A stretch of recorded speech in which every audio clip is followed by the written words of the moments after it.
The Most Magnificent Thing by Ashley Spires. We're going to take a few minutes and read this book together, and I want you to be thinking about how the young girl in this story develops persistence, she develops risk-taking, and exposing her own creativity and thoughts as she works towards a goal. So for you as a participant in Ninja Genius Hour, be thinking about how you can work on your own persistence and your own risk taking and utilizing your own creativity to create something awesome. This is a regular girl and her best friend in the whole wide world. They do all kinds of things together. They race, they eat, they explore, they relax. She makes things, he unmakes things. One day the girl has a wonderful idea. She is going to make the most magnificent thing. She knows just how it will look. She knows just how it will work. All she has to do is make it. And she makes things all the time. Easy peasy. First, she hires an assistant. Next, they gather their supplies. They set up somewhere out of the way and get to work.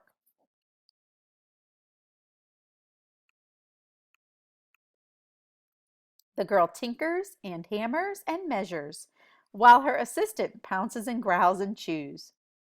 When she is finished, she steps back to admire her work.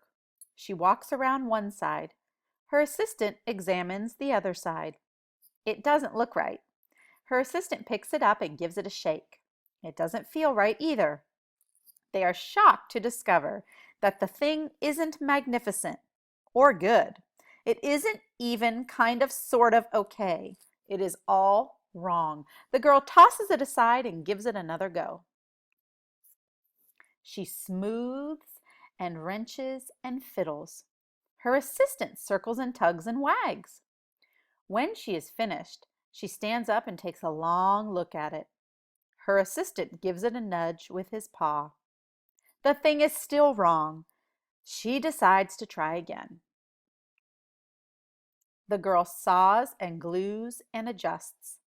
She stands and examines and stares. She twists and tweaks and fastens. She fixes and straightens and studies. She tries all different ways to make it better. She makes it square. She makes it round. She gives it legs. She adds antennae. She makes it fuzzy. She makes it long, short, rough, smooth, big, small. One even smells of stinky cheese. But none of them are magnificent. Her hard work attracts a few admirers, but they don't understand. They can't see the magnificent thing that she has in her mind. She gets mad. The angrier she gets, the faster she works. She smashes pieces into shapes. She jams parts together. She pummels the little bits in. Her hands feel too big to work, and her brain is too full of all the not right things. If only the thing would just work! Crunch! The pain starts in her finger. It rushes up to her brain, and she explodes. It is not her finest moment. I'm no good at this. I quit. Her assistant suggests a walk. It's not much help at first, but before long, she starts to feel different. Bit by bit, the mad gets pushed out of her head.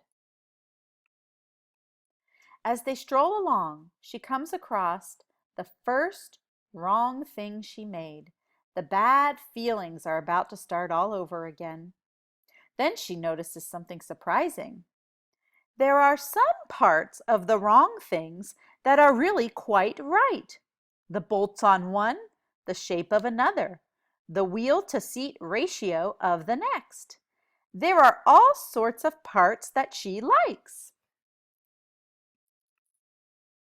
By the time she reaches the end of the trail, she finally knows how to make the thing magnificent. She gets to work.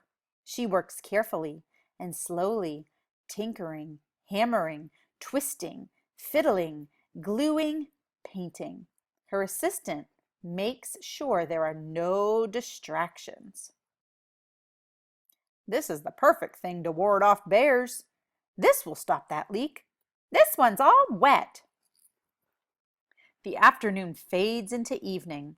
Finally, she finishes. She alerts her assistant. The pair take a good long look. It leans a little bit to the left, and it's a bit heavier than expected. The color could use a bit of work too, but it's just what she wanted. They climb aboard and take it for a spin. They are not disappointed. It really is the most magnificent thing.